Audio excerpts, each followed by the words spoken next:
God wanted to release us from these bondages, these bonds of death. The way it had to be done was that we would be released from captivity in Sheol. And if you look at the icon of the resurrection, what does it show? It shows Christ lifting out Adam and Eve, and you see all the other patriarchs and prophets and various Old Testament personages. And if you look closely at the icon, what do you see at the bottom of the icon? Locks, chains, keys. In other words, Sheol was entered into, all of the captivity was shattered, and the dead were released. Okay?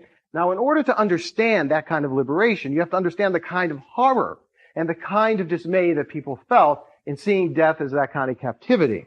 And the one thing that Christian salvation stresses is it is above all else an overcoming of captivity to death. That's what salvation is. And this captivity of death is more effectively described by this understanding of Sheol than almost any other way I can think of. What happened in ancient Israel in the period of Israel's history between the Old Testament and the New Testament, basically, is different ideas of what happened to the soul in its rest after death began to be introduced. Okay? For instance, you have the idea of Sheol associated with another idea. How many of you have heard of this? Gehenna. Okay? Now I'm talking about the ideas that were afoot when Christ came. Gehenna. Anyone know where the name Gehenna comes from? Terry. Yes. Ge is valley, and Hinnom is the place outside the city walls where they used to burn the trash. So what was going on there? A constant fire and pretty bad smells. Not a pleasant place. In fact, if you go to Jerusalem today and you go to the south side of the Temple Mount, you can still see the valley of Hinnom. It's cleaned up now and there's no fire there. But you can see how that in ancient times, this was a perfect place for them to take the trash of the city and burn it. And so this began to emerge as a place where souls were tormented. Hell, in other words. But also, there began to develop a sense of paradise. That not only did people enter into the shadowy existence of Sheol, by the time Christ came on the scene, Judaism had an idea that the souls of the just were rewarded, that there was a paradise of repose and of blessedness that the just would go to.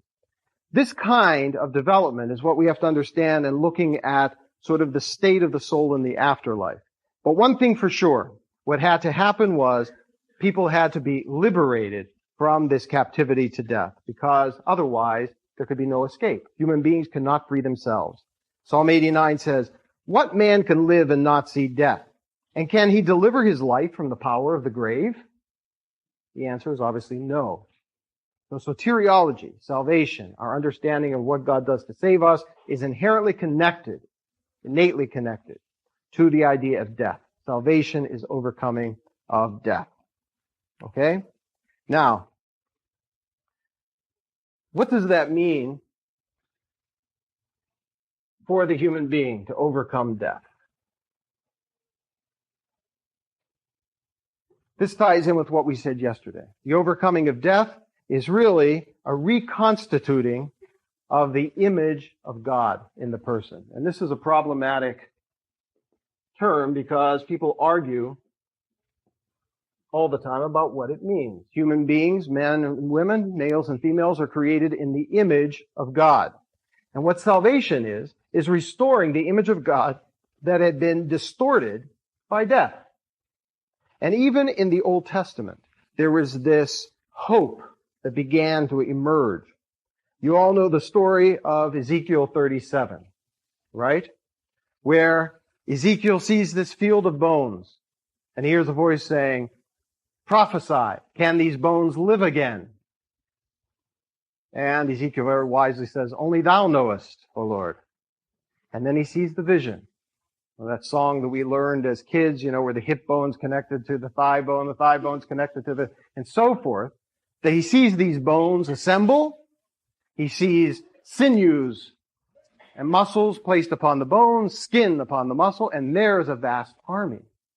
This idea then of a resurrection of the dead began to take root in Israel's mentality, that to vindicate those especially who had suffered injustice, there would be a reconstitution of the personhood of those people who had suffered. They would be raised from the dead, and they would stand again live before God. Probably my favorite passages showing this are in the book of Job. Some of the most beautiful passages reflecting this are in Job. Job chapter 14, verse 14 says, "If a man dies, shall he live again? All the days of my hard service I will wait until what? Until my change comes." In other words, there is this expectation of a transformation that would occur. And in Job 19, verses 25 to 26, he continues, and those of you who know Handel's Messiah have heard this set to music.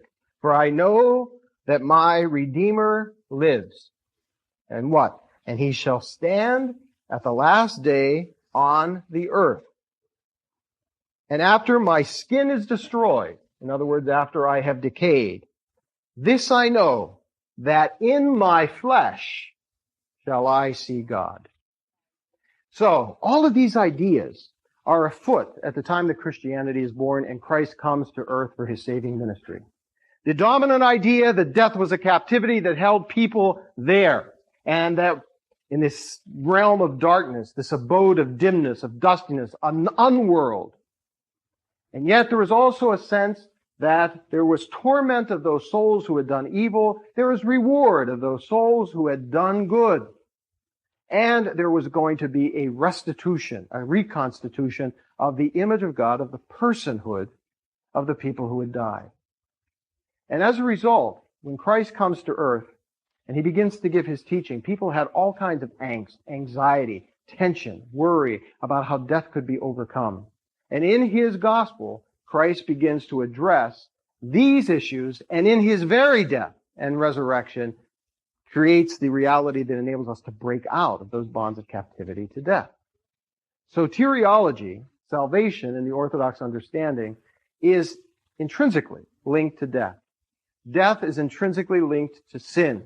And if you have this vicious cycle of sin and death, the reason why Christ came to save us is because you needed someone to overcome both poles of that vicious cycle. And who alone was without sin, and who alone could overcome death? Christ himself. And therefore the cycle was broken. All right? Now this power that was unleashed by the resurrection of Christ is shown to us iconographically in the icon of the resurrection and so forth. This is the biblical view of the death that had to be destroyed. This is the New Testament view of how Christ destroyed death. And our iconography shows that very graphically. What we have to look at now is beneath these symbols, what does it all mean? What does it all mean? Before I break to ask for questions on this segment of the talk, let me just add one last thing about this term, the image of God, because it leads into the ranting that I'm going to go into after the questions and answers. You ask someone, what is the image of God in human beings that needs to be reconstituted, that need to be saved? You know what I was taught when I was a kid? And maybe you were taught the same thing. What was the image of God in us? What made us to be in the image of God? The fact that we had a soul. Okay? The fact that we had a soul. That's spiritual. Now notice what's assumed here. What reflects the glory of God is the soul, the spiritual element in us. And before I get into my ranting or raving, I want to show you a quote, and just to show you that I'm not making this up, this is the actual quote from a very respected theologian of the Orthodox Church who deals with this issue of the image of God. I'm not going to give his name, but let me read what he says about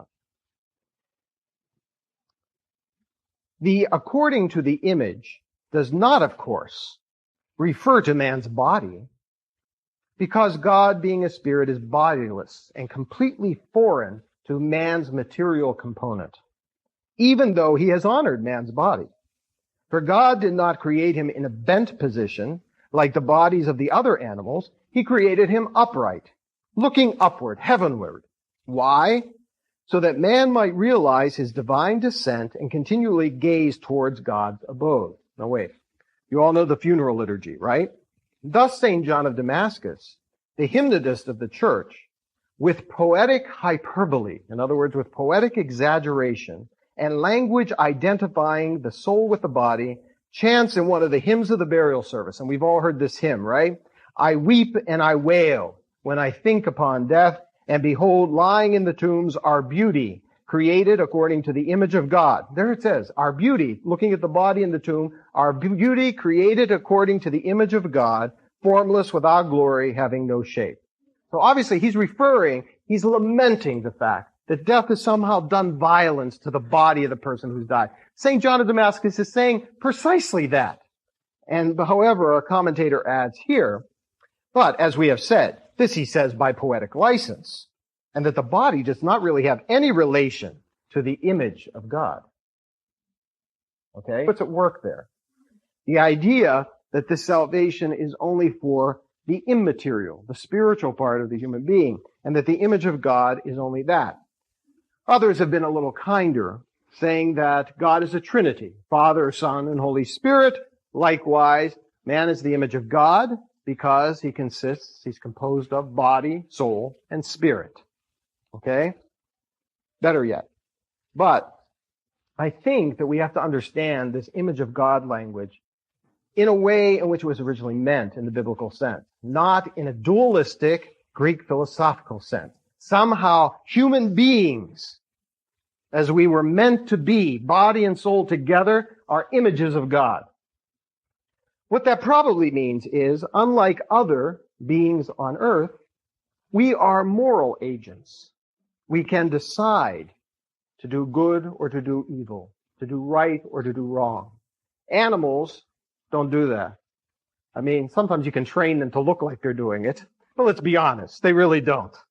And very rarely do you have that kind of moral kind of decision-making process going on in animals. But as a moral agent, as someone who makes decisions one way or another, human beings are images of God. And in the story of Genesis, anyone have any idea how that might be reflected in the story of Genesis? What was it?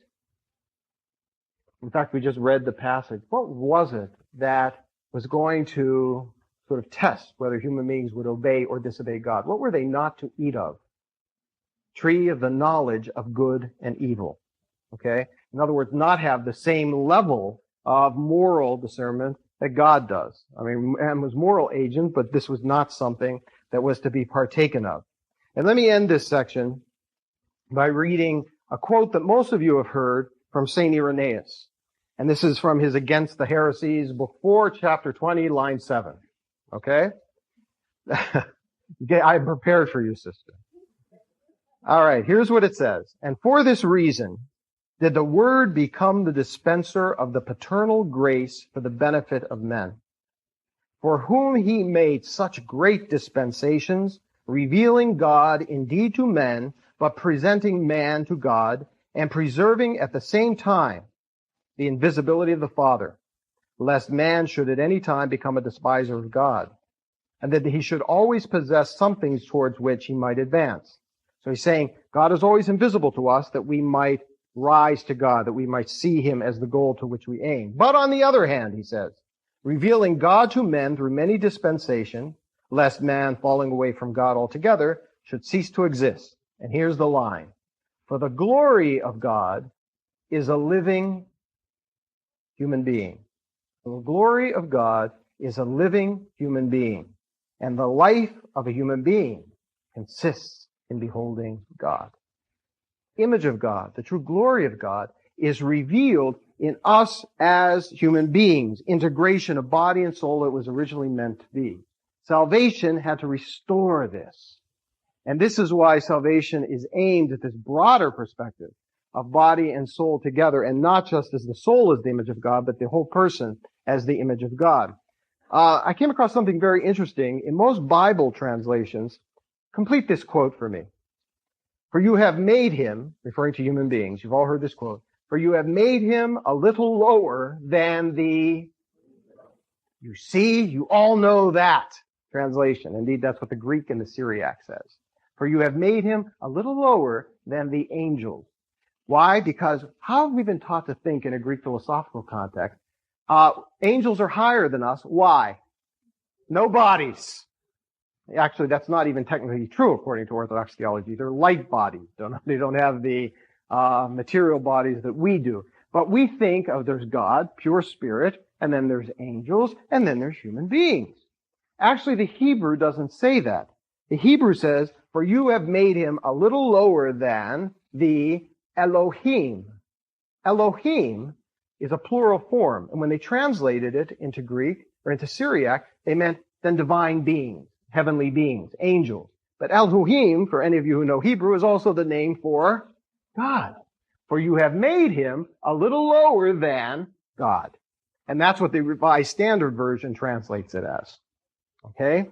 But all you use King James Version and New King James Version. And so that's the way it's translated there. But the idea, I think that's the RSV translation, is probably the better translation. Because it shows that the image of God is in a human being, body and soul together.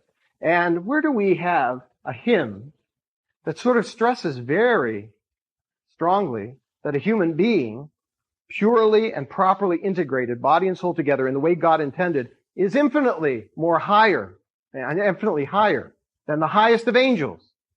That and it is truly me to bless thee, O Theotokos, forever blessed and most blameless and mother of our God, more honorable than the cherubim, and beyond compare, more glorious than the seraphim. Thou without stain bearest God the Word. The idea of a human being redeemed, saved, delivered from the mortality and corruption that death brought onto the human condition, this is a reflection of the glory of God. And soteriology, the idea of salvation as a deliverance from the bondage of death, is exactly what Christianity is all about. When Christ came to the earth in this dispensation of his salvation, this economy of salvation, how did he save us? Not by from a distance just bestowing power, but by entering into the very experience of death and shattering it to free us from the bonds of death, from Sheol. We are an empowered people, you and I. And all of this talk about death and afterlife, which now we're going to get to the really sticky stuff, all right, should not make us afraid. Because Christ shattered that. And the whole purpose is to realize that death's bonds, all those locks and keys and chains have been broken, and that a power is revealed to us that delivers us from fear and captivity to death. But we have to understand precisely how that works and what that means. Death is a great disfigurement to the human being that grieved God. The alienation from the source of life in sin brought death into the world. What needed to be done was an overcoming of sin so that death could be overcome. And this is what Christ came to do. Death understood not only in terms of theology of man, anthropology, but also theology of salvation, soteriology, becomes the focus point. And what is available to us at the time of our individual death is this great power of salvation that was introduced by Christ by virtue of his death and resurrection. Now, we'll break for some coffee, and because I only have 2 minutes, so you don't want to put this on this side of the table. We'll wait till after the coffee. Oh, that's right. You have 60 minutes on the tape, right? All right. Well, let's do this. Let's break for some coffee, and then we'll come back with some questions, and then I'll end up with my diatribe against some things that I want to state before we get into our examination of judgment and all of those other categories that make a lot of us nervous. Okay. Please break for coffee and come back with some questions.